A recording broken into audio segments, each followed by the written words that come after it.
was that final run behind the bright yellow machine. He is on a charge. And the gamble for the 11 not working. You would hope to get 1 or 2 laps in clean air. He's already back to 5th or 6th. I know they knew they were going to lose spots over time, but to get track position, you really need to have a couple good corners. And that's Joey Logano.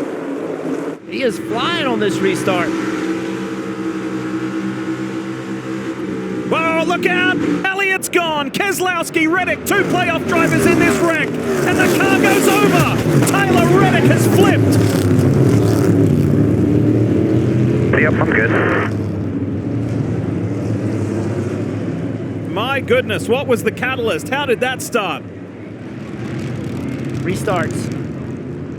They are so aggressive. You've got to get spots when you can. How about Reddick flips and drives the thing back to pit road?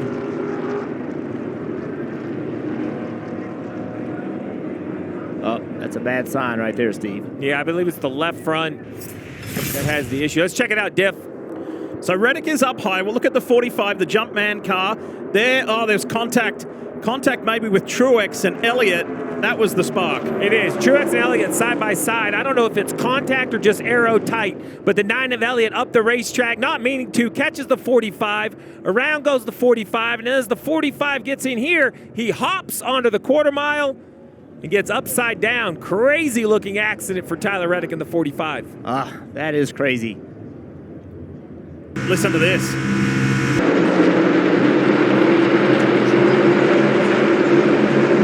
Suarez. Briscoe got him into the back of Suarez, and he gets pounded.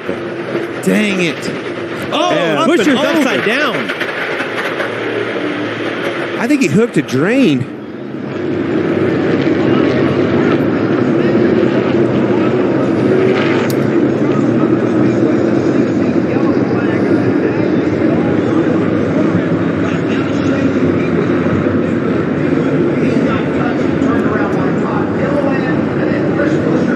And there's the window net released, and Chris Buescher is seen moving inside the car. The AMR safety team is right there to his aid. And Daniel Suarez climbs out. He had a great race going tonight.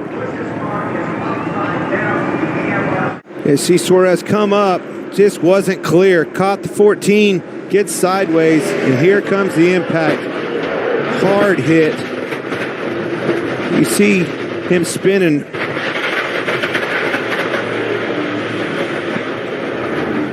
The more you look at that, the whole right front suspension was broke off. I think it rolled underneath the car, and that's what flipped the car. The upper A-frame was broke. The whole right front suspension dug in. That was Todd Gilliland, tried to go high and just didn't have enough room. See, that right front wheel dug underneath the car, and that's what dug in and caused it to start flipping. Violent crash. Now let's ride along with Daniel.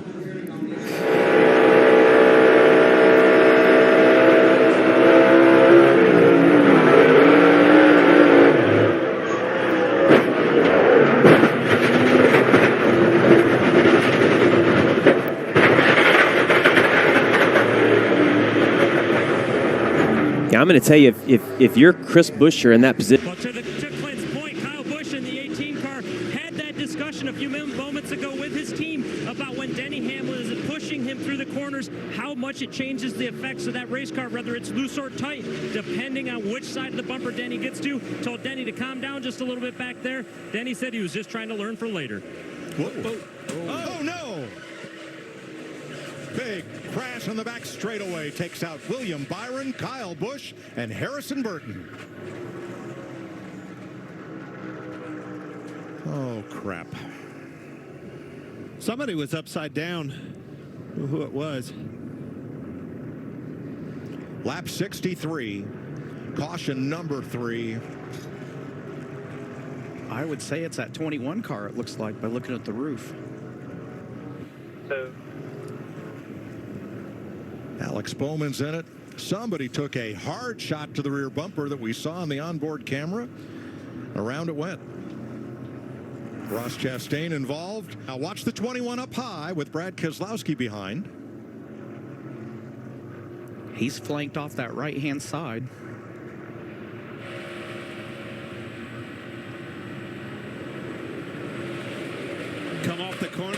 that light exactly like I was talking about. Man, it went over too. I was right. Dang it. A lot of good cars. Denny Hamlin with a... 3 Fords have separated themselves. The big push coming now for Harvick. And around goes a couple cars. Preece upside down. He's barrel rolling through the grass. Ryan Preece upside down in the infield.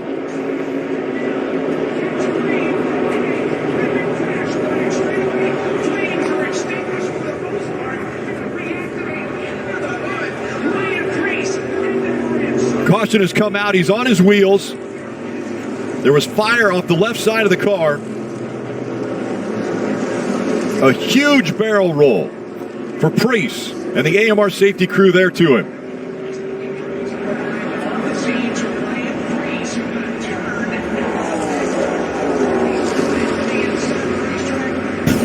Take another look at how this happened. They're going down the back straightaway. He makes a move or gets help from behind, and the car goes into the infield. Air, it just lifts right up off the ground. Violent wreck.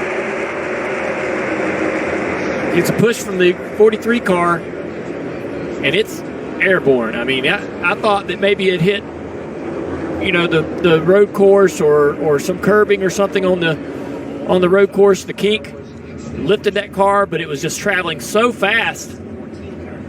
It happened right when it got in the grass. As soon as it got in the grass, that's when it started to lift. And then this is just violent. I mean, look at this car.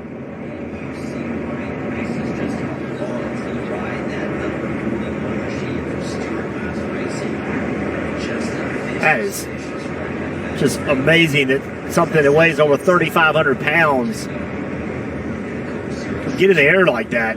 It looks like a toy car flying through the air. But as you mentioned, Jeff, 3,500 pounds.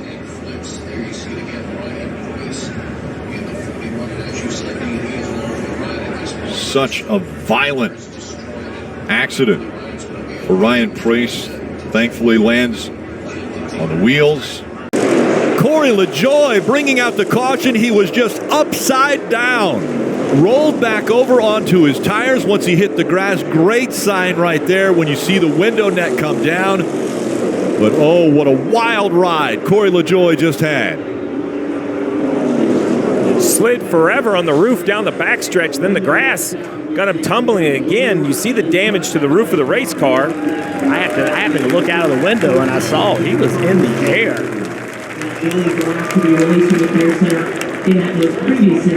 the AMR safety crew immediately to Corey as he climbs out of that race car.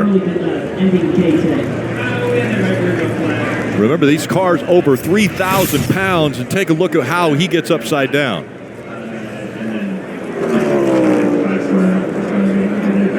Just going by Noah. A little bit of contact with the right front fender. Car turned sideways and just flipped in the air. That is, quite honestly, that's just not acceptable. There's no way that a car, when it turns like that, should get up in the air that easily. There has been millions of dollars and hours of time spent to prevent that from happening.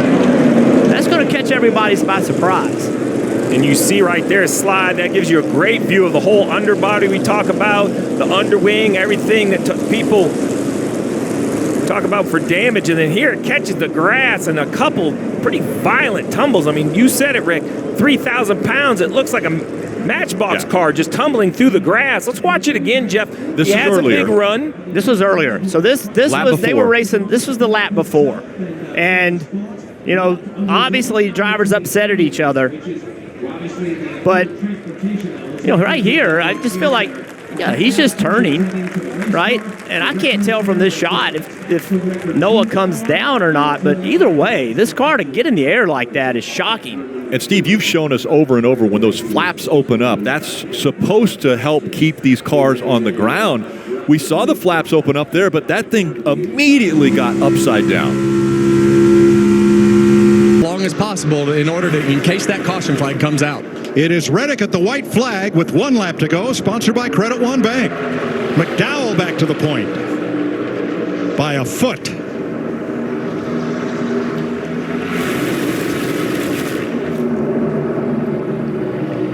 big push from Truex. Keselowski as well. Here comes Gregson. Energy's on the bottom. It's deteriorating on the top. Now, does Keselowski, is he wingman to McDowell, or does he have a chance to win this race? Off turn 4 for the final time. Comes a run by Brad.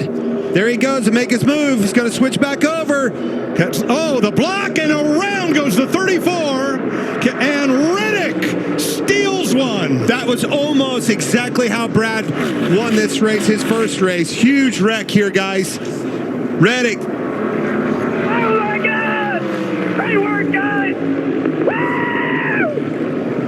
Woo! Tyler Reddick for the win. Everybody else wrecks. You knew it was coming. McDowell was trying to block. That run was coming.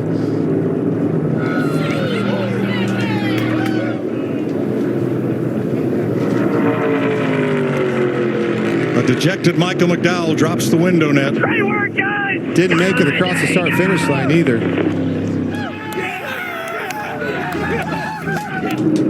Denny Hamlin and Michael Jordan will get to celebrate as car owners.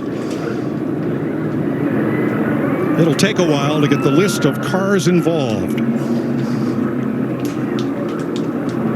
You can keep your car straight. You're not going to let off until it's sideways and uncontrollable. There you can see. Watch the 7 car get up on its side.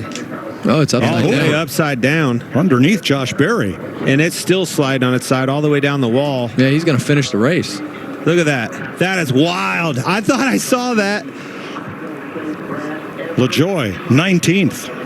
Wow. Unbelievable. Oh, it's going to go over. Whoa! Whoa! Berry's gone, and he goes up and over. Huge hit for Josh Berry.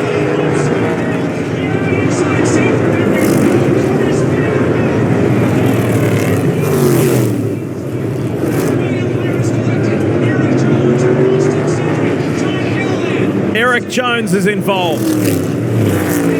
There's Austin Cindric.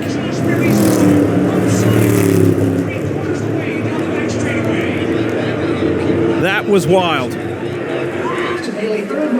There we go. Now the AMR safety team content. And there's Josh. There we go. There's the thumbs up.